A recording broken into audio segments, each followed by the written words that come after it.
It's Rico and Pearlo's House of Exotic NHL Takes Frolic. And we have Zack the Max here for today again on the second day of the show. Last time he was on, he did a freaking bang up job, even though we couldn't see him, but he's got his camera going now. And so if you don't know Zack, he's a heavy analytics guy, which I love. And he does great work on Twitter. Go check him out. What was your Twitter handle again? It is. Let me figure it out. It's at Zack_20007. There you go. Go make sure you follow it up with Zack. He has some great stuff on there. And on this Sunday evening, I guess it would be Sunday evening, we got some news. Well, sort of news. I think it's news. Stuff out there for sure. There's enough smoke that there's probably some fire with Mr. Kirill Marchenko in Columbus. Sounds, depending on who you listen to, it sounds like he's wanting out sooner than later. And then of course, you get the insiders from the Columbus side who say, "Wow, there's nothing going on much." No. So you gotta when I'm looking at these things, I always try to look at the sources and try to figure out why would one say one, why would another say another, because you're not getting. It's like people say, "Well, somebody's lying." Yeah, well, they're not. Yeah, somebody is sort of kind of. Yeah, that is the way it is. If I was a general manager, I would lie too. Well, what do you think here about Marchenko? There's a whole bunch of stuff going out in Twitter land there, crazy trades and all this kind of stuff there. I think a lot. I think the report from there days ago. I think it's just to. I think a lot of it is just fake news about when the trade's actually going to happen. So. Right. I don't think it's anything close to like being. People are saying, "Oh, it's gonna happen the next day or two." I don't think this happens for a while. I think there's a pretty good chance of that. That does happen for a while. Yeah. Even if you look on some of the stuff, his agent is Dan Milstein, right? Kirill's agent. I didn't even know that actually. I didn't take the time to look at that. Thanks for bringing that up. I took the time to look at that. So good. I took because his agent Dan Milstein likes to quote tweet a lot of people saying stuff, and it's really funny. So okay. So, his agent's always like that. He likes to mix things up a little bit. He likes to no. I think it's only him. It's literally only him. Like he quote tweeted Frank Sarvalli the other week, and they had a argument about it. So Saravelli and him had an argument? Yeah. About something. I don't remember what it was, but it was about something, that's for sure. Huh. That's interesting. But so, like I said, I did. You can go on Twitter, on my Twitter, if you're following me. Follow me on Twitter. I did a article for the Hockey News on there on this situation, and basically, I did it in the sense that, and I think this is kind of what Zack and I already talked beforehand. But if I were Marchenko, what would I do? Well, I'll tell you what I would do with the guy to my agent as well. I would leak it out that I'm not going to sign with Columbus. That was a great move, because if you leak it out and it becomes public and it becomes a media mess, there's a much better chance that you can get moved sooner than having to wait there for the whole. What has he got? 2 years? Who? No, he has 1 year left. He's got this year and next year he's an RFA. So it's 2 years till his UFA. Right. He's got 2 years till he's a UFA. And then, so you leak it out, get the conversation going and all that kind of stuff like that. Because if you just tell the general manager, it seems quite often that they don't really get going on anything.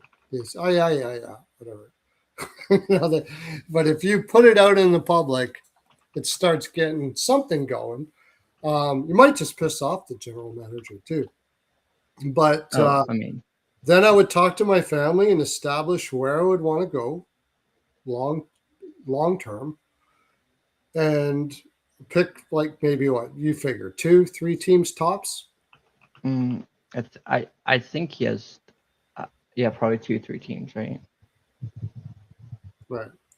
Now, people get upset that you'd only have 2 or 3 teams. Like, yeah, I talk to people and they say, "Why wouldn't you want to go to my team? We have blah blah blah blah blah." Because there's more than just what you have on your team or what your team is. He's got a family, and their family is going to be involved in it too. And he'd only give 2 or 3 teams because it takes the leverage away from Columbus. Now, why does that matter? Well, Well, Columbus has no leverage because anyway. So. what's that? Columbus has no leverage anyway in this situation. So. They don't have too much, anyways. But it definitely, if you lessened it down to a couple teams, they certainly don't have leverage. I think this all came around from who's their head coach after what Rick Bonus and after the season's over. I think a lot of these players wanting out have come from like that what he said after the season was over in the yearly press conference. Yeah, but the reason why I would limit the teams is because it makes it for Columbus gets less return. Now, why would that matter to me? Because I don't want to. If I can hurt the team that I'm going to less, I like that idea. I'm trying to win a cup. Right? But also, players like Marchenko have no loyalty, literally zero loyalty from him. Okay, that's interesting. Why would you say players like Marchenko when you say that? Because they're asking to get traded out when they've only been in the league for 4 years. Like I feel like the loyalty there is kind of. Oh, and you're saying that think the action he's doing tells you he has no loyalty. That's yeah, but I also think the Columbus as a team aren't that far away from competing. They have a number one center who should become a number one center, number one D, and number one goalie. They have the three things that you need to build a long time competing team, right? So I don't think they're that far away either. I think they don't have a good coach that fits well with their systems and fits well with their players, and the players won't like fully commit to it. So were you answering this question when you said that, or were you just saying the feelings? I read it, but I wasn't really answering it. Okay. So I think the coaching problem is still there because I don't think Rick Bowness is the type of coach that you bring in like Columbus. A lot of their players are on the younger side because you have Matecha, Greaves, Johnson, Fantilli. A lot of other guys are actually quite on the younger side. I don't think that's the coach you bring in for that. Well, I think the Werenski thing is just. I think the Werenski thing was not actually him wanting out. It was just pressure from the media because of what happened with other U.S. players. I'm not yeah, sure. I don't think. It has been talked about that he's not going to resign. So. Did he say that, or is that just a media spill? Yeah, that was a leaked stuff, and usually it's been long enough now that if it wasn't true, either he or his agent would have stomped on it, and they have. But they kind of they said he's here to stay. So all they said was he said he was fully okay with playing out his contract. So he's here to stay. Then he'll play out his contract. He's fine with that. But I also think Columbus made moves to become a better team. They traded for the Colorado guy. I forgot his name. Nikishin. No, not Nikishin. Nichushkin. Yeah, he's good. Yeah, he's good. But I mean, they lost Marchment, and they brought in Nichushkin. Well, kind of a loss. They signed Charlie Coyle for a ridiculous contract. Yeah, because they have a hard time keeping guys there, and that was a question. So I'll give my take on it. That Since that we already that chimed that's in. still a problem. But like, I don't know. I You don't haven't really like been, Derek. Where are you from? I'd like to know where you're from, Derek. Um, because I'm living in Indiana now, which isn't very far away from Columbus, Ohio. It's not very far away from Ohio. I personally have never been to Columbus. Okay, you've been to Philly. Have you ever been to Columbus? Uh, it's not the sexiest city in the world. I'll tell you that. It's landlocked. It's it's not the most exciting place. So it's landlocked. They don't. Did they have another major team? Oh yeah, they have the Cleveland in Cleveland. They have Cleveland Browns.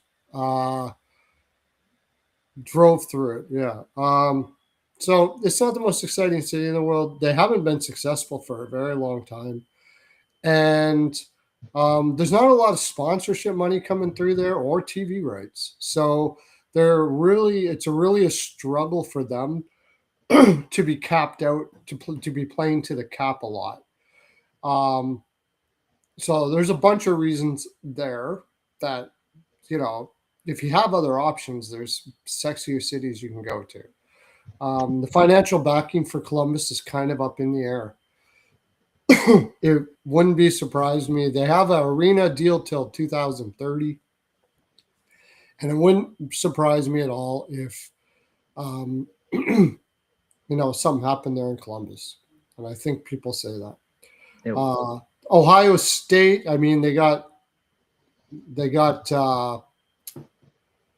How come it just left my mind now? Their college football is insane. That is like the number one thing there. College football is freaking Yeah. crazy. If you look at the team bases only, I don't think Columbus are in the mix of the teams in that division that are all like around the same, right? They're all like around the same level of ability right now, right? So Yeah. like you can see Columbus being a lot better this year than last year. Because they have a lot of good young pieces, right? They just don't use them effectively. Like they have the other Russian guy, Volkaronov. They have Yeah, but he's not very good. yeah. Well, he was fine. I think he's just like He's just pure offensive guy, shoot first kind of guy that can get into spots. But well, his defense was better this year though. is And it? if you can get the Volkaronov in 23-24, then you have a really good player. But also they're also not deploying him in the right situations. They're playing him on the fourth line. Like That's because he, from what I understand, he just is comp is not in the best shape in the world. He can't handle top comp in big minutes. he's playing 56% comp this year. That's what I've heard. He's playing like second line comp this year, and he was. They play him 30-ish. up and down, and he was given a little better, but he ends up having to go up and down in the fourth line a lot. But he did have a better year defensively this year, though. You're correct. But also I'm talking about the 23-24 version of him. That version is a very good player. Yeah, what was his comp in that? I don't remember what his comp was. Let me look. Is it gonna let me? That's the one thing I don't have that feature where I can see the comp for like individual. I might be able to, but it won't be in a percentile. It'll be in a It'll be okay. It'll be interesting to know. Yeah. Buckeyes, the Ohio State Buckeyes. Why couldn't I remember that? Yeah, huge. But I mean, it's not a huge city. It's just not a sexy city. It's not a fun city. I hate to say it. It's true. It's like a farming city, and people generally just you got millions of dollars. It's not on any.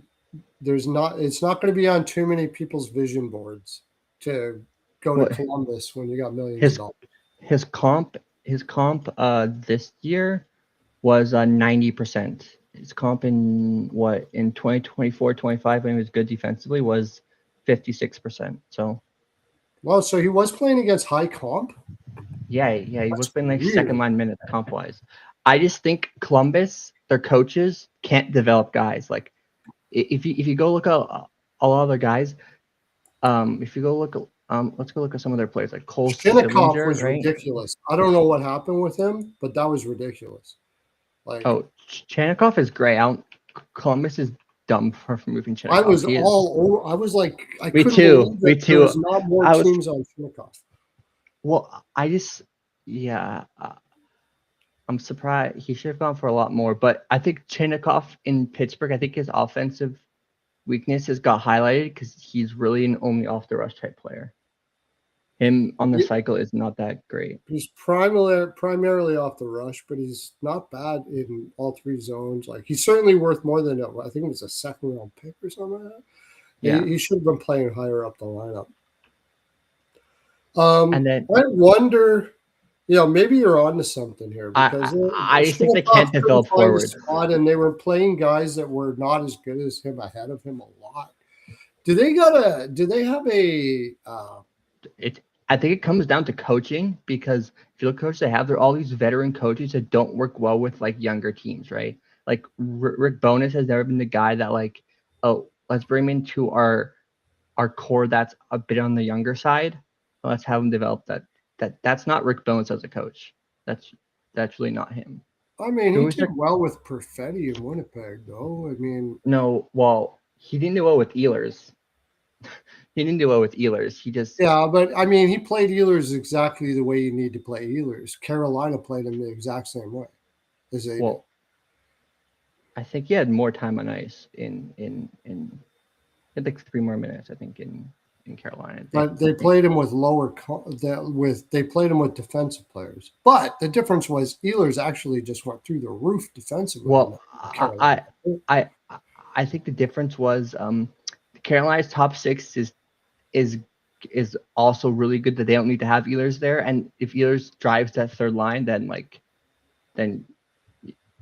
you win a cup, right? So not He was a actually, but perfect spot. He was a perfect spot for him there on the third I line. mean, he can play in a top six and be really effective. He was effective in his minutes in Winnipeg. They were playing like Mason Appleton above him in the lineup, which makes literally no sense at all. So. Wow, that didn't make any sense. But okay, like it's been a couple coaches, and I think every single coach doesn't realize that the skill that Johnson has. I mean, Johnson just pooches out. He's got to get he's got to get his off-season stuff in check, and I think that's happening with a few of these players here. And I've heard that about Voronkov. He pooches out, he gets tired. You got to play him short minutes. Can't play him high minutes. I don't think them playing fourth line time on ice is also the way to do it. So if you don't do that, if it's true that they're pooching out in games or playing too much, then you're always switching out your top line guys all the time because you can only play them so many minutes. So you got to switch them out on the left side with the guy that normally plays top six, so you can play him in top 6 minutes. It's hard to get ice time for players that aren't conditioned properly for an NHL season. Got lots of skill, but they're not doing it. Like they're not that way. That's just what I've heard. I have no facts on that, but it makes more sense that that's that's happening than a coach is stupid. It just makes more sense. Okay. There's also of them actually them playing that fourth line minutes isn't really developing the player, right? Yeah, but I mean, you can't develop a player if the guy's not coming into camp in right condition. How are you going to develop the player? He's got that's the problem. Is they have I don't know how you do that, but they have a problem with lazy players there. But also, that's what Bonus was saying at the end of the year. We got guys here that need to be better prepared for the season. Flat out, they all died on him. Or a lot of them died on him. Also, that would make sense if it was one player, but it's like 3 or 4 of them. So I don't. Yeah. It could very well be a culture that's got in there. That's why they brought Bonus back, because he said, "Not on my watch. I'm going to make sure that's not the case this year." But also, you're literally losing your best forward. So they didn't take care of it soon enough. And I don't know how you take care of it because apparently you can't make sure. It's against the privacy something, blah, blah, blah. But somehow other teams do because Carolina's players, there's nobody in there that has that problem. Yeah. Crosby seems to have no problems with it. You need some lead guy that's going to call the guys up and say, hey, let's go train together today. Because the team itself can't do it. And I think that might be the problem. Their lead guys aren't willing to do that there. Their lead guys, their captain, their main guys are not willing to. Maybe they're private at home. They don't want to be hanging out with everybody in the summer or something like that. But you got like Crosby does it. I know that.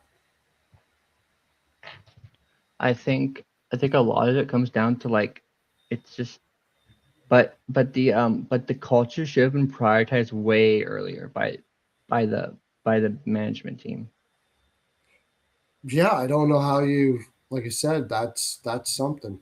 That's something there. That would be something I would say that how do you not do that? And I think they're possibly, they thought Dean Evison can do it.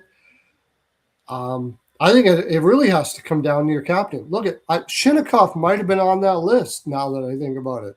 Like it is a culture that has gone through there where they weren't able to find a way to get these guys being prepared for the regular season. Because if you think about it, Columbus pooches out a lot, almost every year. And if that's happening, there's a really good chance you got a lot of guys there that are not in – they're in shape. I mean, they're NHL players, but I'm talking about elite. Like, you take Shinnikov into Pittsburgh. Crosby's not going to stand for it. He'll knock on his door, say, come on, buddy, we're going to train today. I've heard it. He does it. Yeah. And maybe that's the problem is they didn't have that captain there. But what do you do in your Columbus when you have players that won't that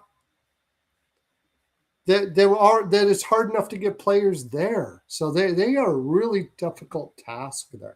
Well, it's hard to draw players to Columbus to begin with. But also, I think if you have to fix this as soon as possible because if you want to try and rebuild, I mean, also the management is horrible. Not signing Greaves to a long-term deal is also just really bad. Like Greaves is elite. He's like the borderline top 10 guy in the league for a goalie. Did he want to sign long? Well, you watch Fantilli won't sign long either. I think Fantilli will sign long. I think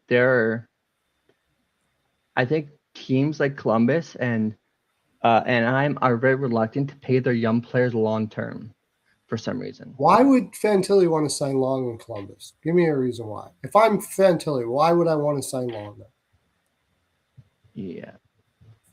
Maybe but there has to be a give and a get because as a player you have to sign contracts so when you're UFA at the end of it, right? So Fantilli's not UFA for like a decent amount of time. He's going to have to sign for about 5 years or 4 years, something like that. Till he's a free agent and then he bails. But also, if you're in the negotiation, you have to give the team some leeway in buying some UFA years, right? Buy a UFA year or two. You don't have to do anything. Say you don't like it. Look at the way the team players are going now. You don't like it? I'm out. I don't want to be here. I think players are going. I think players are actually getting to the point that behind closed doors are actually threatening to sit. They've got so much power now, and Columbus can't afford to piss these guys off. So they have too much power, I think, right now. I don't know how you're going to change that, but yeah, because there's so much value, and you know how much power they're going to have if they expand. They're going to have so much power. If they expand, like I'm hearing, like up to 36 teams in the next 10 years, man, where is this talent coming from? This is the reason why players have so much power, because a middle six forward is hard to find right now. Not really. There's options in free agency right now, but yeah. But, I mean, it's not easy to keep guys like that, especially for some teams. It's getting to the point that even a middle six it's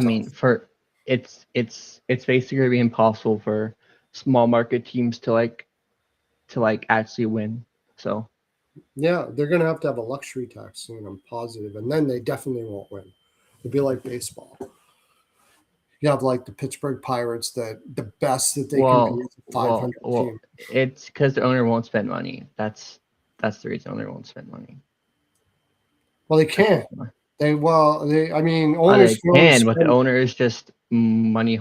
Is just money hungry. So I don't think that Winnipeg. No, they got the richest, one of the richest people in Canada. I think he is the richest guy in Canada. But you still need to make money at the business you're doing.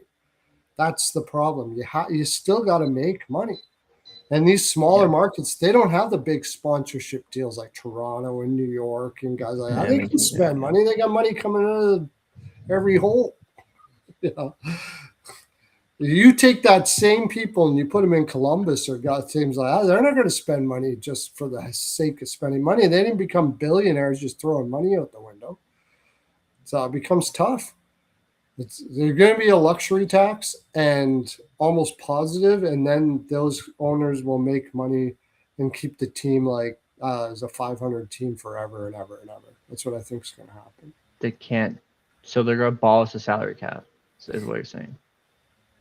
You're going to have to, because either that or you're just going to have either that or you're going to have less teams. One of the two. You can't abolish the salary cap. That you can't. The salary cap is going to get so high, it's not going to matter anymore that it's a salary cap. Well, what did the NBA do? The NBA did like some weird second apron things that they do. Second apron, first apron, where you have negatives if you're in those apron ranges, right? So that's what they might have to do. What is that? I don't know anything about the NBA. That sounds like a cool idea. So if you're in the first apron, you it's above a certain threshold. You can't so there's something called like a non-taxpayer mid-level exception that they can use to sign a player. So you don't get access to that. You can't acquire a player in a sign and trade. You cannot sign a bio player that gets bought out.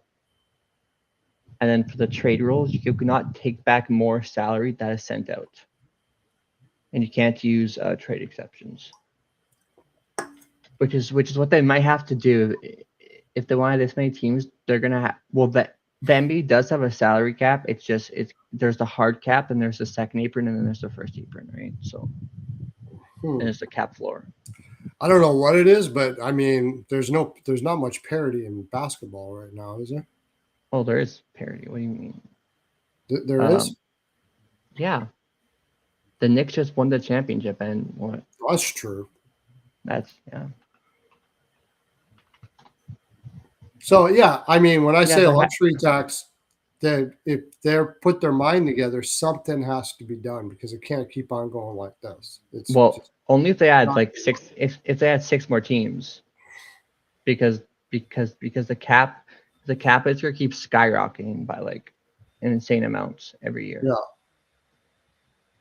They probably got a plan well ahead of time too, what they're going to do with this, because I'm guessing they do have a plan. I'm assuming that right now they do have a plan, because if not, it sounds, if they're gonna have that many people not have a plan how to deal with like the cap space, the cap negatives, then it's just poor. They have to have a plan, because there's no way Columbus and Winnipeg and stuff are going to be able to survive this. Well, I think if Winnipeg ever rebuild, they're gonna get relocated. Yeah, it's pretty tough. The good thing for them is they got an owner with pockets about as deep as you can possibly find, but even more than Edmonton. No. I saw an article about this year, like in July 15th, the Cates is the 9th most richest owner in the league. The Winnipeg Jets guy is at number 10. Oh, so they're just rated with each other. Yeah. Because the Cates guy, he owns London. Cates is rich. Kate is rich, and he makes a boatload of money. Yeah, he owns London Drugs, which is like, you're in the United States, right? No, Canada. But you're in Canada, so you know what London Drugs is. Yeah. So Cates is super rich. Aren't you in Edmonton? Yeah. You're in No, Edmonton. Yeah. So have you seen his house that he no, doesn't I've live not in? seen it. No, I've not seen it. I saw it being built. I thought it was a senior's home. That's how big it is. It's crazy. It's down by the No, river there, river say, by the museum area. says I support a team that has a rich owner, so this like money problem isn't really a problem for us. So because No, we're playing Edmonton D. doesn't have to worry. And not only that, they have actually really good sponsorship too. Yeah, There, they have. Yeah, they. I mean, Edmonton's a super rich city. we're paying our associate coach more than Vancouver's head coach is getting paid. Yeah, DJ Smith is getting $1 million a year. yeah, I know, and I don't know if that's a good idea, but it is a rich city. There is plenty of sponsorship money there. Well, It's it's way better because than Winnipeg that way. there's really only one sport that because every person in Edmonton follows hockey or at least Of knows course. what it is, right? Yeah, exactly. So it's very easy for them to make money, Yeah. and the price and the ticket prices and food prices are astronomically high. So Yeah, they've got huge corporate sponsorship though. You got oil companies all over the place there, man. It's well, oil money, oil money, oil money. It's awesome. So also the arena is partly owned by Rogers, like one of the biggest companies in Canada. So Canada, yeah. yeah, So, anyways, I'm leaning Marchenko to Montreal. I'm leaning Marchenko to Montreal as well. I think That's where I think it is it's going to Montreal. end up. I mean, even with my like, how much better does Marchenko make Montreal when their biggest issue is at 2C and on the decor? Those are the two Because biggest issues. Hage, But they are confident Hage is going to be very much a really, really good 2C right out of college. I've read a lot of stuff on it. They're very I mean, confident on it. I'm confident in that too. But at the same time, their decor is going to be their problem. What's completely wrong with it? Well, Mike Matheson is their problem on the decor. yeah, he shouldn't be a number one. There's no doubt about it. I mean, Montreal fans will argue with this forever and ever and ever. No. Oh my gosh. No, they have their own version of Nurse, but it's Mike Matheson. Yeah, I don't. But Yeah, I mean, I think he's but better than Matheson, but are better oh than. no I don't know. no Maybe no he's not. Maybe he's not. I'd have to see him play less minutes. He plays way too high. he Top comp. but He's way above his. my problem with Hudson when I'm ranking him is he gets sheltered compared to all the other D men in the league. Like he gets For sheltered. now, yeah. He's not going to though. That guy's going to be a beast. But you're right. Oh yeah, but I'm talking about right now, right? Because right now, Montreal does not think they're a contender right now. Oh, for sure. Gordon does not think they're a contender right now. Not at all. Neither does Hughes. It's the fans that think they are because they got lucky in 2 rounds last year. They did. They had no business beating Tampa Bay. They should have lost that series. Absolutely. They had no business winning that series. They should have lost to Buffalo as well. But yes, if Buffalo had Hellebuyck instead of their 2 goaltenders they had, I don't think Lucan was even that bad. He was just a bit above. He wasn't bad, but if they had a beast goaltender like Hellebuyck, they win that series no problems. And they were nervous. They played. I mean, also, but Buffalo, like in that playoffs, all of their players, it's like their first time playing playoff hockey. So that's right. Yeah. Same. Montreal was kind of their second time, but yeah. Montreal's their forward core have played more than one. So with Sukin and Caulfield, they had Gallagher. I mean, their bottom 6 is not complete. Carried them. Their bottom 6 carried them. Their PO bottom 6 carried them. Bottom 6 played against lower comp, but really, what did they do? Anderson's not very good. Gallagher's gone. They were getting like the easiest matchups and they were PDOing. Yeah. And then their first line just took all the hard matchups and got outscored. That's right. Yeah. And that was just great coaching by St. Louis to match it up that way. Like all of a sudden he starts telling Newhook to fly the zone all game. Like, forget about defense. Don't worry about it. We need your speed. Just as soon as we get trapped in there, just fly the zone and we'll flip the puck up to you. And he starts potting them. I mean, it was brilliant. It was really great. He utilized his lineup extremely well, but no way they shouldn't have got by Tampa Bay. They should not have got by Tampa Bay either. So my problem with them is because for them to have a couple of defense, they're going to need to replace Matheson can Matthews even play against second line comp and be decent? Probably not. Like he's Yeah, probably I a think third pair guy. I think he could be a second pair guy. I do. But then you're gonna need another top four guy, and your guys to play that are Struble, Gooley, Goulet's going to be good. He's just taking a while. I don't know if he's going to be. and then you have Reinbacker, who I kind of have no faith in anymore. The guy can't stay healthy. What he turns into. I don't know. I don't even. But think it's something. no, I agree. I mean, it is a little overrated, that's for sure. And they still haven't learned how to play a system very well yet. I think the first line plays the system. 51 goals are beautiful, but that guy does not play any defense at all. Like nothing. I'm not really. I mean, if you score 51, it doesn't really matter all that much. But do you think he's going to score 51 every year? I don't think so.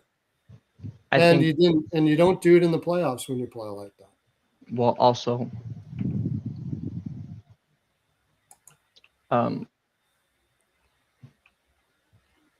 I think so. I feel bad for Suzuki because he gets the absolute worst matchups. Absolutely. And is expected to perform at. He's like 100th percentile in the comp. Like all three of them are. But Suzuki's I think their first line.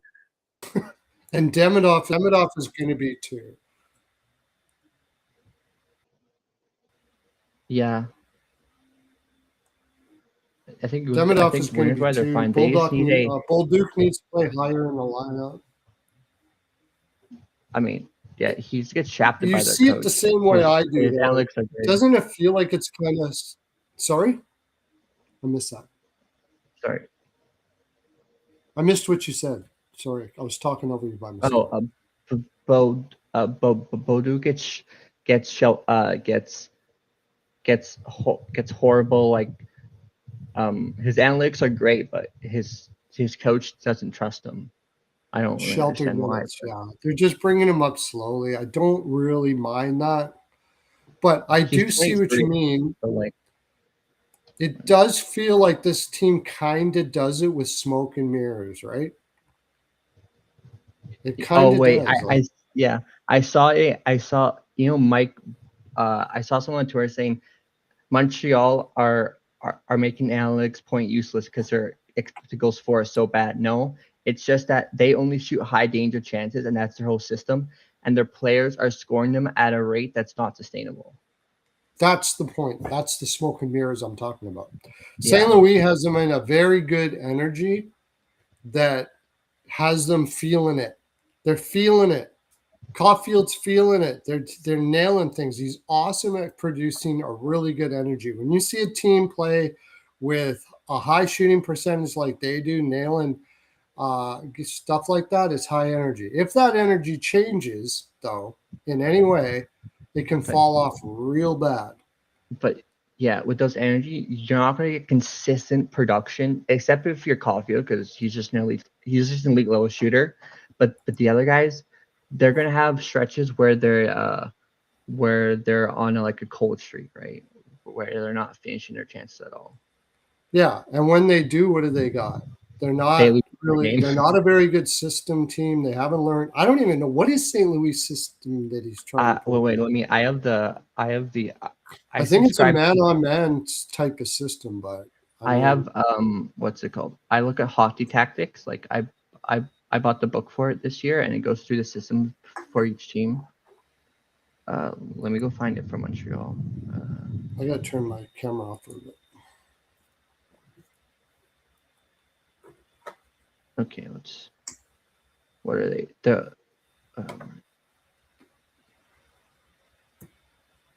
They're hybrid. They're hybrid. That's what I said. What system? He's trying to teach them a hybrid man-on-man. That is not an easy system to learn. Well, they're hybrid zone, basically. I think it's a hybrid. They're hybrid man zone. Yeah, but it's a hybrid man-on-man zone. That's what Florida plays. Florida plays the swarm, but they do, but not all the time. They play swarm, they play zone, they play man-on-man, they play everything. I watch it. It's crazy. But hybrid man. What do they say Buffalo plays? Buffalo is. Let me see for Buffalo. It's a man on man, dude. No, Carolina's the only team that runs pure man on man. No, that's All their man on teams- man, all three zones. Yeah, that's only Carolina does that. Yeah, what is it for? Carolina is the only team that plays man on man, all three zones. It's hybrid. There's Mhm. different variations of hybrid, right? Because hybrid is a very broad term. So Yeah, they play strong side D follows puck carrier up toward the blue line. So right. the strong side D is man on man. The rest are zone. The rest are zone. Yeah, it's a very Yeah. difficult system. And what St. Louis is trying to imply, Is basically playing hybrid is the hardest system to teach young players. absolutely. It's very hard because matters where you are on the ice, you're gonna have a different assignment. Like sometimes you'll be fighting man on man, other times you'll be in a zone. That's right. And when you do that, so that's the reason why Montreal does not think they're a contender right now, because they are learning. They're doing the same thing Carolina did. Now Carolina plays man on man all three zones, but it takes a while to learn this, and you got to keep your players, because just parachuting a player into this is very difficult. So that's the reason why they're not going out and getting certain players or trying to Well, add. They're trying to build within. They're trying to build within. I don't think they should be adding the spending assets right now to get a player like to get like a 2C that they need right now, right? Like what Utah did with Trocheck. I didn't like that move at all. Don't You feel like want they I don't feel like they need to accelerate their rebuild at all. Yeah, well, Even they though got an I owner that wants to win now, and that's just the way they're going to be. And that's it. That's all on the owner there. mean, I don't even think Trocheck's a 2C on the Cup-winning team. I think he's a I 3C. don't think so either. He hasn't been the last 2 years. Now you got to remember the New York Rangers. The energy in that room has been absolutely horrible the last 2 years. So I mean, you can kind of toss those analytics. Go to his year 3, maybe you can come back to that a bit. Then he's not bad, but yes, also the last 2 years he has not been good. They have 3 centers. I would play Schmaltz, Cooley, and Hayden over him at center right now. Yeah, that's why they're going to put Trocheck on the wing. But why would they play him on the wing? He's not really this offensive guy that you want on the wing, right? So yeah, I think he can add some offense up there. I agree though. He is so. If you go by the last 2 years, he's overrated. Yeah, but I think they didn't need to do that because the prospect pool is arguably the best or one of the best in the league. Mm-hmm. Because they have Ginla, they have Butte, but I don't know. Did they know Butte? Yeah. Well, what do they call him? They call him. They call him a cool nickname, but I can't remember his name. They have Daniel I don't think Daniel is going to be. I think he's going to be a middle six. I think he's a middle six center, but like they have They have Ginla though. Ginla's going to be great. He's going to be really good. So, and then on the back end they have they have the guy that currently they have Simashev. Yeah, Simashev had an okay rookie year. Yeah, my problem with Utah, he looks like he's going to be good. My problem with Utah is they don't have a number 1 D. You can't win a cup as Sergei as your number 1 D. You need better. Yeah, but they have a strong depth D. Like that Marino deal was a great deal. That was fantastic. Sergachev plays top. He's not bad. But he's just bad defensively though. So. Good. These are good questions. He's a number 2. And thanks, Mark Brown. I haven't seen him for a while. Why is Tolvanov on the team yet? Because he's small. I think he wants term. And I think he wants. I think he's also waiting for a team to. There's a team out there that wants him but needs to make cap space or have somebody going on an LTIR. Who would that be? I think Tolvanen is gonna be a Rostovich, maybe like a roster type contract where he signed in training camp or just before training camp to the team on a 1-year deal. I think like Tarasenko, him, the other guys might end up taking shorter term deals eventually. And then there's probably like, okay, look, you got Tarasenko, you got Tolvanen, you got what other wingers are available? Yeah, let me look. Tobin's probably the best guy available. Yeah, he's a Is good he? two-way guy. I like him. I like him. I don't know how much I think offense the he's Oilers in. would be good to pick him up if they can't get a Oh, top six. oh, and then it's Marcus Johansson. You have Michael Bunting. You have JVR. You have Marcus Johansson went to Sweden or something like that. Though. did he? Okay. Yeah. Then you have Tarasenko, Tobin, and Bunting. Bunting, I hear Winnipeg is going to give him too much money. I like Bunting at at in the $2 million range. I think he's a good I like Tobin and Bunting to go to Winnipeg for too much money. And the reason why you're waiting is they're hoping, they're praying to God somebody gives them the same money as Winnipeg so they don't have to go to Winnipeg. That's why I think that Tobin has not been signed yet, because Winnipeg's offering him the most money and he can't turn it down unless somebody else matches it, and he's just praying somebody matches it so he doesn't have to go to Winnipeg. But he's going to probably end up going to Winnipeg. So I think both of them go to Winnipeg. They need the players the most, and that's what I think's happening there. So good question. I didn't know the answer to that question until we started talking it through, Mark. Yeah, I thought because he was small, which is a thing, but it shouldn't be a thing. He is on the smaller side. He's under 6 foot. I mean, it can be a thing depending on the size. Size is important, but it's not. Okay, it's depending on how they play, though, right? It's not Jack guy important. I'll tell you that right now. Hybrid Jack. I'm like Montreal try and move him. Like, good for them. They get better by moving him. So. It's not Stanley important. It's not. Oh wait, I heard that. I heard that before he left Winnipeg, he was gonna get a 5x5. I'm like, what GM is gonna pay a guy that is one of the worst players at 5-on-5, 5x5? Okay. Winnipeg was going to give him 5? No, I don't know if it was Winnipeg, but there was rumors that some team was going to give him 5x5. Wow, if he didn't take that, Winnipeg fleeced Buffalo in that trade. Like, they got a second and Isaac Rose and like the best player. Yeah, they did good. They did well in that trade.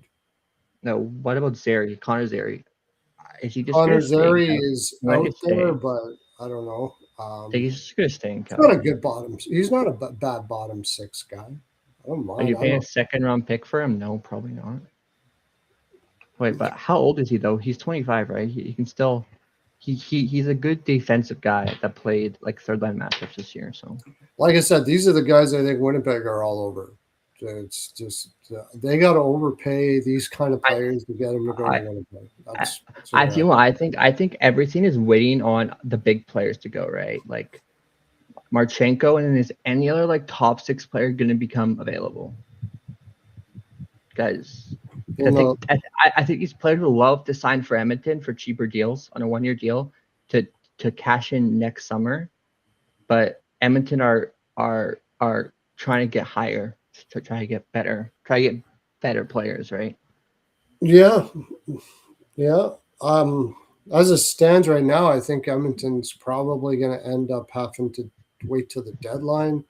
I think they're going to. Vancouver said they wanted to cut $20 million still. When? I don't know. I mean, I heard that over and over. Vancouver can't cut $20 million. Well, actually, that doesn't matter because salary cap, and I mean that's why Vancouver doesn't want for Toronto, because he has a he has a bunch of deferred money up until 2030 he gets paid out his contract or something like that. Yeah, and he signed that contract and just freaking sacked. I have a deal for Connor Zary. Send him. He's gonna go to the Kraken. It would be the most Kraken move ever. Yeah, that would be a Kraken move. Yeah, absolutely. Yeah. Well, because I think the Kraken would be bad, and they're going to trade Jared McCann. I think that's going to happen. At the deadline, maybe. I don't know what the Kraken are doing. I thought the Kraken had this cool idea that they were going to get veterans like these, like McCann and Eberle and these kind of guys, and they were waiting for these 2 drafts, especially the 2027. So instead of drafting a whole bunch of players in the weaker drafts and ended up having to pay them more money because they were drafted so high, that they would wait till the 2026-27 and they'd start trading players away and and building their lineup, but they didn't do it. I think what ruined it is them making the playoffs that one year, and when they beat Colorado, and then their ownership's like, we need to get back to that point, no matter what happens. I think ownership with them was actually a big issue. So Silent Sands brings up a good point here. Tolvanen only wants to go somewhere he can win. Probably only getting interest in teams not shot for the playoff. Yeah, that makes a lot of sense. I think if you want to sign 1 year deal, Edmonton would be interested. Edmonton would be the place. Edmonton is the place. He'd be a great fit on that third line, right? Yes, he would. I'm with you 100% on that. Tolvanen, Dickinson, and Hopkins or something. That's a great third line. Or Kapanen or whatever. Or Kapanen. Can Kapanen play the left side? Can Tolvanen play the left side? I don't. Some players can. Some players can't. Like, I don't know. As far as I remember, Tolvanen's always played the right side. Kapanen, well, I don't think he's played the right or the left. He's played the right or the left. I'd have to know how he is on the left. But, I mean, if he's playing in Edmonton, you really don't – it's not really a scoring thing as much as it's a shutdown thing. I don't think they're going to give him as hard matchups as they normally would. Well, if he's playing with Dickinson, he's going to get hard matchups because Dickinson plays constant. I think they're going to change it. I don't think they're going to go. I think they are. We disagree there. I think Dickinson plays as much top comp. They want a line that can – I hope they want a line that can play top comp so McDavid gets to have better matchups at home. But I'm talking about during the playoffs they can do that, but in the regular season they have to disrupt the ice time more. Right. I forgot. Larry. This is Larry. Sorry. Larry's on our show all the time, and I forgot Silent Sense. He's on holidays right now. He's in Ottawa right now. I don't – Edmonton are going to equal out the ice time because last year they basically get 2 first lines, and that's not going to happen this year. So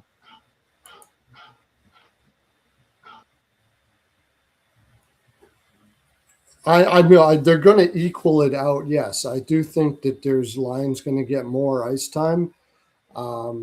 Mostly, I mean, and you get more ice time if you can do it.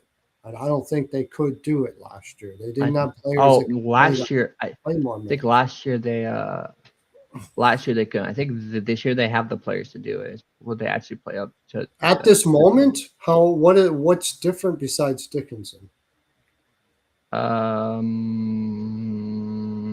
You having young players becoming better, actually playing more, and you're giving players like Nuge who struggled in lower minutes, so he can play better in those lower minutes, and then. So I still don't think Howard's going to make it this year. I'm still going on. I don't think he's going to. Wait, if Howard doesn't make it, then he's going to get moved. He's going to get moved this year no matter what. But like. Yeah. So yeah, they need a top. They still need one top 6 player. Tolvanen would help though. They wouldn't need it as much if they got Tolvanen. I think they need a top 6 player no matter what. They could put Kapanen on the second line. Draisaitl can turn those kind of guys into some pretty decent players. I don't like it. I don't love it for the Oilers on that, but what in terms of what? I don't love Kapanen and Podkolzin on a second line. It's just Draisaitl is such a beast that he can. I think Podkolzin is good enough for a second line. He can definitely play. He's good enough, but it's not my favorite. I'd rather have him down on the third line with Dickinson. That's where his bread and butter is. That would be like. That would be a crazy pairing on the third. Crazy. That would be one of the best third lines in the league. Yes. That would be crazy. Absolutely. Yeah. And then you got Tolvanen too. But the thing is, you got to fill that left side then. Who are you going to put on that left side? That's why. Savoy can play both sides, though. Nuge can play both sides. He's better right. No doubt about it. Savoy? Yeah. But Savoy's best minutes are actually when he played with McDavid on the left. He played with McDavid on the... Yeah, and his best minutes were late in the season when everybody was playing pond hockey. We'll see what happens with Savoy here. It's not that I'm totally just poo-pooing the kid or anything like that. He's worked hard. He got better all year. He could just he reminds me of Jaden Schwartz. That's who he reminds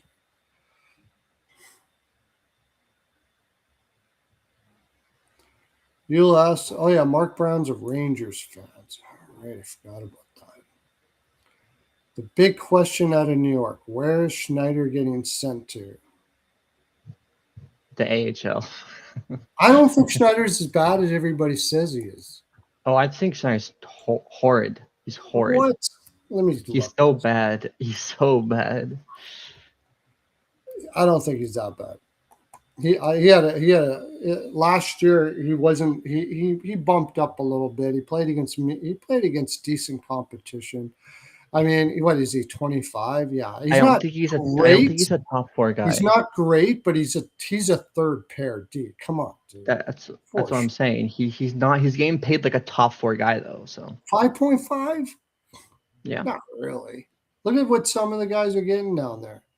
And Yeah, he can look- play. He can play second pair in a pinch, and he's a right D. So I don't think it's terrible. I mean, it's all the money, but I don't think it's like horrible. I mean, I don't think you really want him playing in your top four if you want to be a good team. Like, Not yet. I think he's got 3 more years to improve, and he's been improving fast.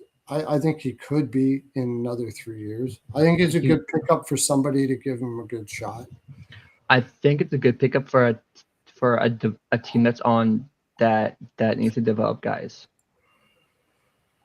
Yeah, but as it stands right now, with the lineup that the New York Rangers have, He'll be playing third pair. They've got a pretty solid D there. Like Yeah, on paper, they've got a pretty solid D. On the right side, they have Fox, Jersey, Schneider. I like Jersey a lot. Nothing wrong with that. I don't think there's anything And then wrong. the left side, they have Gavrikov and Pedersen. Gavrikov was abysmal last year. Wasn't he like really bad last year? Wasn't Gav like? Yeah, he was kind of bad. It wasn't his best year, but again, it's really hard to take analytics into account when you consider like how much players didn't care in the last 2 years there.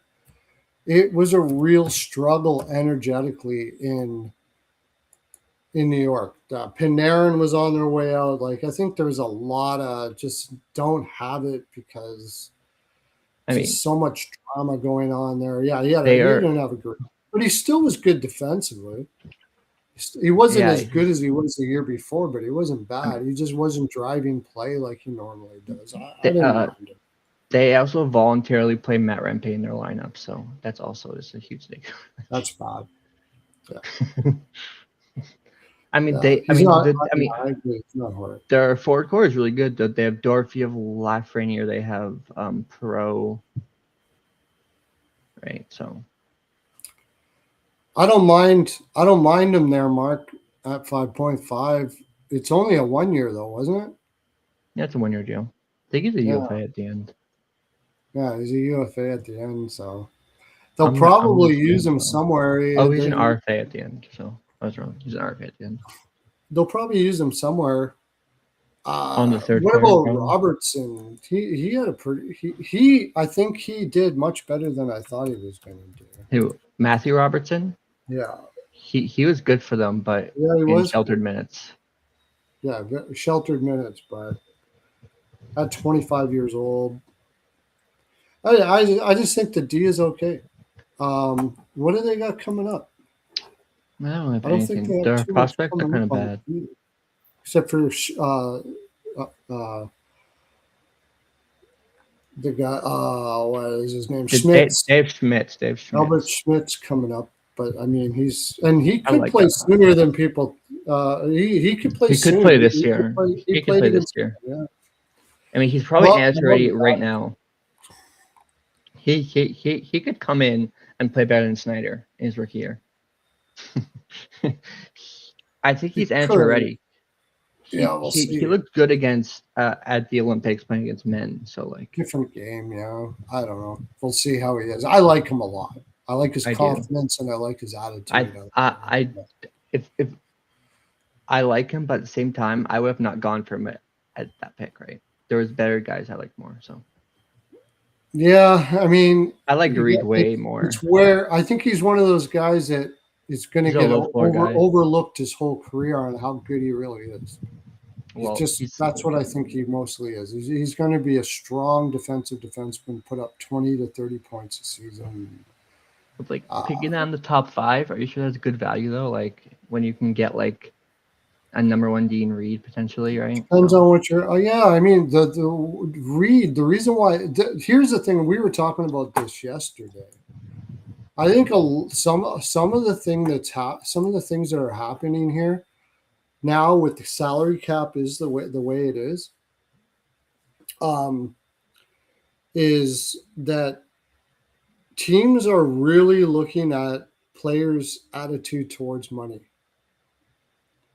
And attitude in general, from what I understand, Reed kind of rubs his teammates not a good way, for one. And he really gives you this aura of this is a guy who's going to take the bag. He's not going to be taking team friendly deals. And I think teams are looking at that right now. I think I also think US players are more likely to take the bag than Canadians and Europeans in general. Americans more than Canadians? Yeah, it seems that. Yeah. I mean, you can't you can't argue with. You see all the trades happen with all the players on the Olympic team just wanting to move. Like, yeah, I can't argue with that. I mean, it's makes sense from a person who now lives in the United States and lived in Canada. I can see that. I can see that being the case with the U.S. kind of culture is grab what you can, man. it's capitalism. Capitalism, hardcore capitalism. If you can get it, you take it. So it's and with that we're using an iPhone, and we're coming out of a me movement. We're coming out of a movement where these guys' parents were having vision boards about and manifestation and doing manifestation meditation about abundance and the secret and all that kind of stuff like that. Yeah, man. it's totally okay to get for yourself what you can. You got a little one creeping in the background there. What a sweetheart. I know, right? Yeah. Your girl? Is that your girl? Yeah. Yeah. So Mark Brown brings up a good point. I've talked about this a long time. Drury's been crapped on a lot for some of the stuff he's done. And I'm not going to say I necessarily agree with all the moves he made or whatever with who he's identifying to have on the team. But you got to give the guy balls for whether it's true or not. He identified that there was a room problem, that things have gotten lax there. I think this is just me speculating based on what I've heard, that there were players that were there. There were more there because they were in New York than they were because they were Rangers. And that had crept in. And he decided to change it, and he was willing to obviously have very little leverage doing so. Didn't have leverage in the Panarin trade, had virtually no leverage in the Trouba trade, Kreider, whatever. They didn't care. They were changing it around, and they were going to do it as fast as they can. So you can say whatever you want about Drury in the sense of what his return was for all of this or whatever. We'll see what happens, because it doesn't sound like they rely heavily on their analytics department with these choices they're making. Actually, with Dorofeev is actually a great move. I do. Dorofeev was excellent. Yes, absolutely. Yeah. I agree with you there. Totally. I don't know. I think his point production might not be as high. Of course. In New York, because he doesn't have Eichel passing the puck. So yeah, of course. Yeah. Yeah. But he's a good all-around player. Yeah. He's a good all-around player. He'd still be like a good low-end first-line forward. So I still think he's a good deal. I think he'll get 30 next year. I'd put my money on 30 next year. He's he's that high volume shooting guy that just I like him. Is he a volume shooter? His finishing is like, I don't think he's a volume shooter. I think he's just a pure sniper.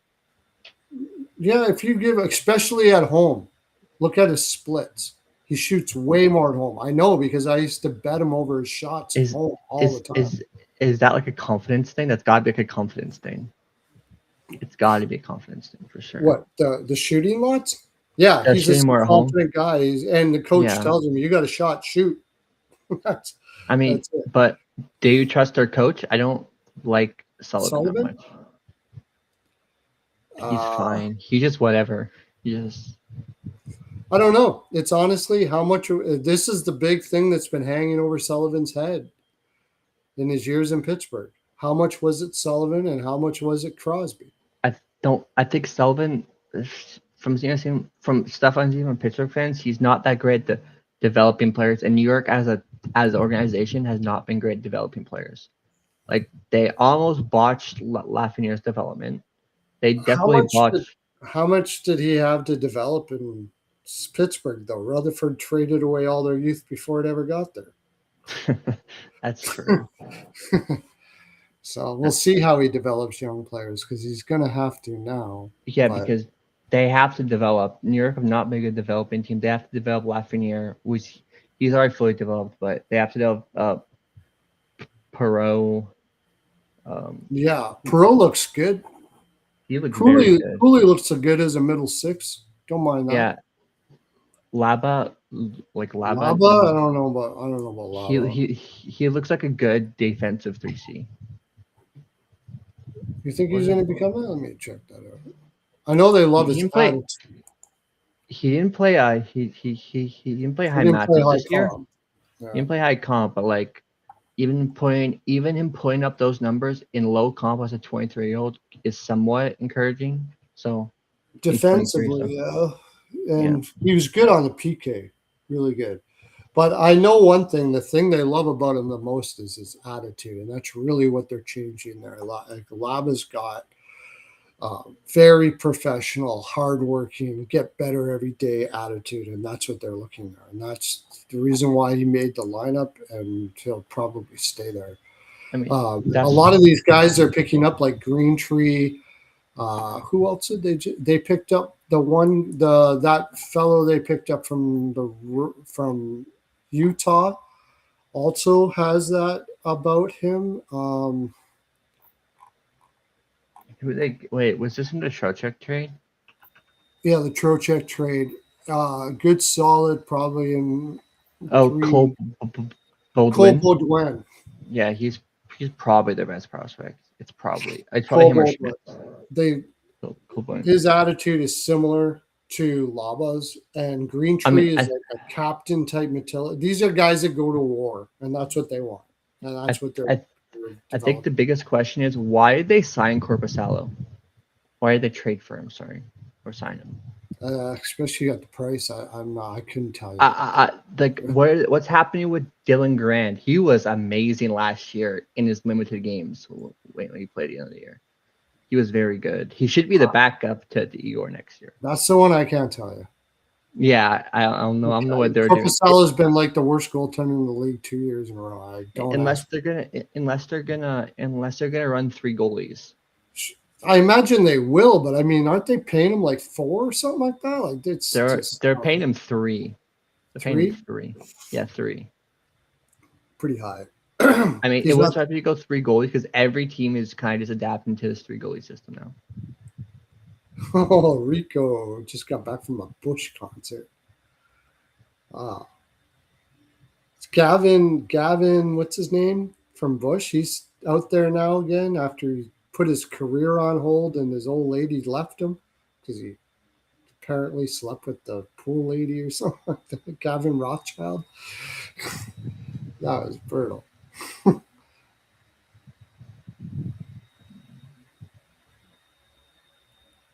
Oh, what do you think about the Devils off season so far? I do like a lot of I would have liked them to get Hayton. I mean, Manta's okay. He's a filler. They need goals. I think Manta's just there. You're gonna score his goals off the rush, and apart from that, whatever. Yeah, I mean, his overall game is apparently though. I just heard he really spent a lot of time with his mental health the last 2 years. And he's coming in with a good. If he had some problems that way, but I just think Sheldon Keefe is a bad coach. That's what I think. I have my hot take for New Jersey is that they fire Keefe after 20 games and Knobloch brings him to a wild card. I think Knobloch might go to Buffalo and replace Ruff when he retires because I don't think he'll be coaching for that much longer. Oh, that's pretty interesting. I never thought about that. I think Knobloch is a good coach. I think he is a good I coach. do too. Thank you. I just don't think. No, I've been the biggest. If you've seen my Twitter stuff, I've been the biggest Knobloch supporter. But Okay. I think he got fired in Edmonton because I don't think Edmonton needs that type of coach that he is because he's not like the he's more of a laid back kind of. Yeah, he's a player's coach. All right. He's an analyzer. He's an X's and O's guys, but he's not going to like yell in the room and shit. Yeah. And so with some teams that works, some teams that doesn't work, right? So I think it'd be great. I think he'd be great in New Jersey. I think he'd be great in any team that's like on the rise. That's like a bit younger age wise. I could see Buffalo. I could see him going there and working with Ruff for a year or two, and building on that system that they have. That would be a good idea. There's a reason why Jay Woodcroft is still in Anaheim because he's going to take over for Q when he leaves. I'm pretty sure that's what's happening. Okay, here's a not so fun thing that I hate saying because I know I just get my Twitter is going to light up with the 6 people we got watching. I think Quenneville's one of the most overrated coaches of all time. Ooh, I think it's just. I think how it's set up right now, the Ducks have such a good coaching staff around him. Like Woodcraft is a really good tactical guy. Yeah, they need it because I don't think Quenneville is. Well, who was their guy before it? Who was their guy before that? It was the college dude. He had him playing like super careful defense out of the zone. He was pissed when he got fired too. He's also horrible. He's also just a horrible coach. He was going on every podcast talking about how he brought him up 28 points and all this kind of stuff like that. It just looked really bad. Looked like he was begging, just trying to get his.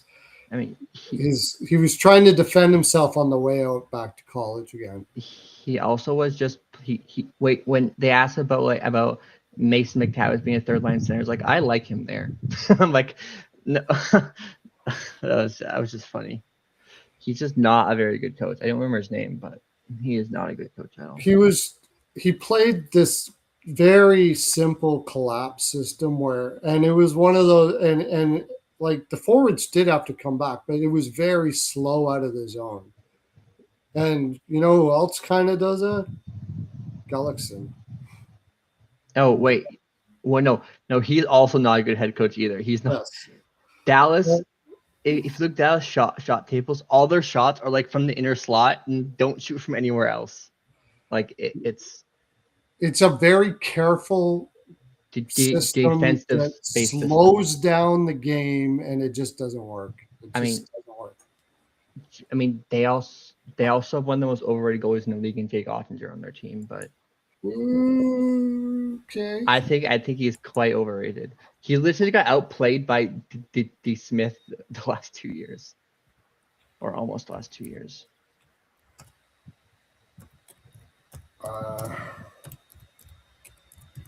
But I agree with you. Gullickson is overrated, and Pete DeBoer is overrated too. Is another one. Oh, everyone's saying hire Pete DeBoer for next coach. I'm like, Pete DeBoer is not very good. He's just whatever. Not exactly. We're on the same page.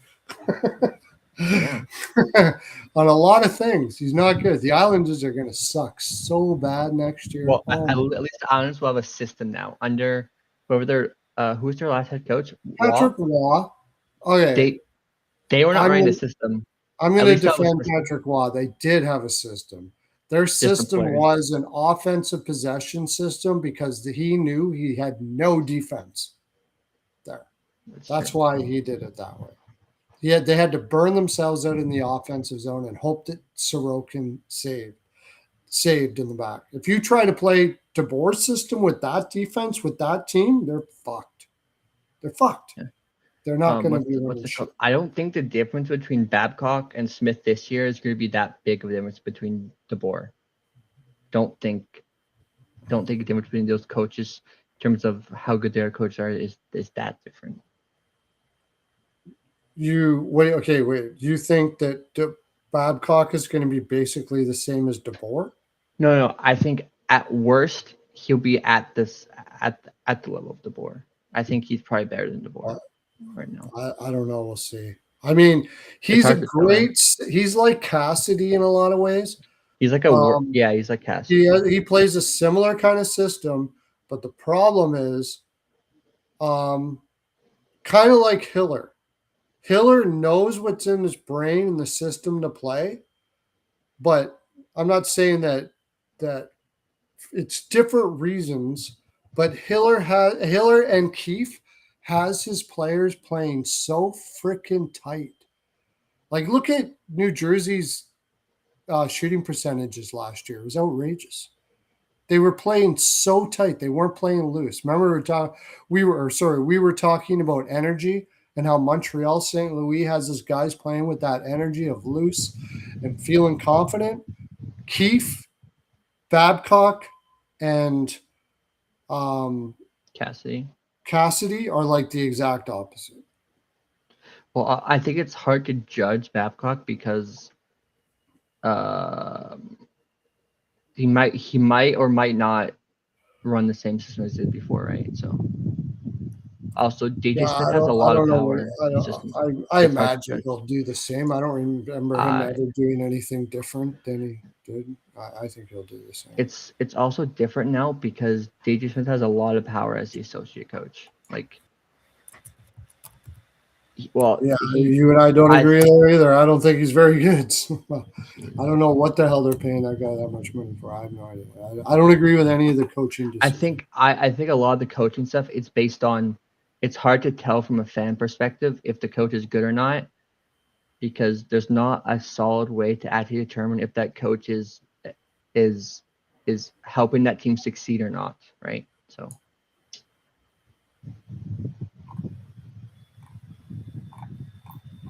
he's going to do some crazy shit.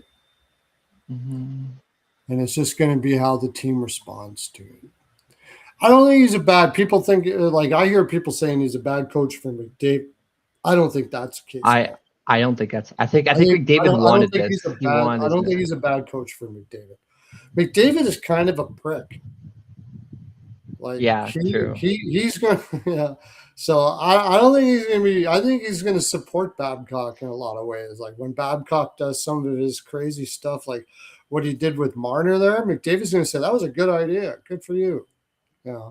So maybe that in itself will actually work out good for Babcock. All of his little games that he plays that, like, people creates drama. Maybe McDavid would be like supporting him and stuff. You need a guy like that. You need a guy like that with Cassidy too.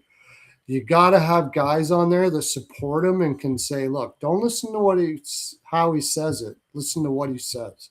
That's what it was in Boston, because Cassidy is not just like hard on players. He's a freaking dick. He gets off on pissing you off.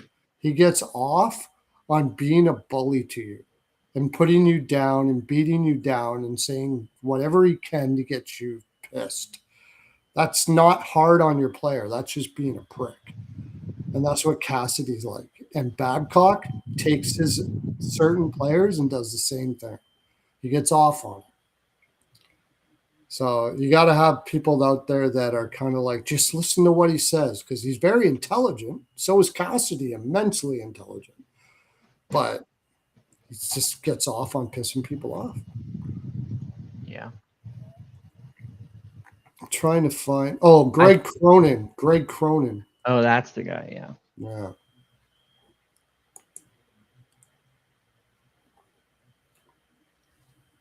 No, I think Connors is a robot to the media. He just doesn't like talking to the media. Yeah, he's not in behind the closed doors. Connor's not like that. Not Connor's even close. Connor's Fair. not afraid to call you out right to your face. And he's clean as a whistle, as Rico said. Like McKinnon, those guys are absolute clean, living guys. No doubt about it. But I mean, I've seen him have parties and have beer and stuff like that. But they, Well, also if you look at the other Oilers guy that talks to me, like Drysdale is he has way more, like he talks with way more like emotion to the media, right? So yeah, they are two different personalities, that's for sure. but And they, also Drysdale also hates the media because some of the questions they've asked him before, and he has pretty funny responses to them because yeah, the questions sometimes they ask are just well, make I no mean, sense. that's everywhere. Stupid questions. Anyways, I think we're good now, bud. That was a I think great we are. session of hockey talk here on Yeah. Rico and Pearlo Says. Zach, I call him Zach the Max. You call him Zach, but I just like it. Rolls off the tongue good. And you are Max, man. You're freaking awesome. I'm so happy you have on here. That you have some great takes. You have really obviously study the game a lot, and yeah, you're really good. So you're come on. I'll have you on more as long as you want to. Yeah, Anytime. that's fine. Hopefully, we can get Larry on at the same time. On Tuesday, I'm going to have Jim Behringer on. And I made a mistake. I thought he was coming on Saturday, and I forgot. He told me he couldn't do it Saturday. And I had him in the title and everything, and I was waiting. And I messaged him and said, "Hey, how come you're not coming on today?" And he's like, "I told you Tuesday." I was like, "Oh, fuck." So Jim Behringer will be on Tuesday. Maybe Rico will find some time to come on as well. But we'll catch you next time. Talk analytics, talk all the look at what did we talk about today? We talked about like 4 different teams. And we talk everything NHL here at Pearl Wisdom Industries. Don't forget Jaime's Body Lube. It's the best there. I said it. And we'll catch you next time. Thanks for coming in, everybody. Hit the like button. Subscribe if you haven't subscribed. All of that fun stuff. Talk to you when I feel like at o'clock, whenever that is. Okay, bye.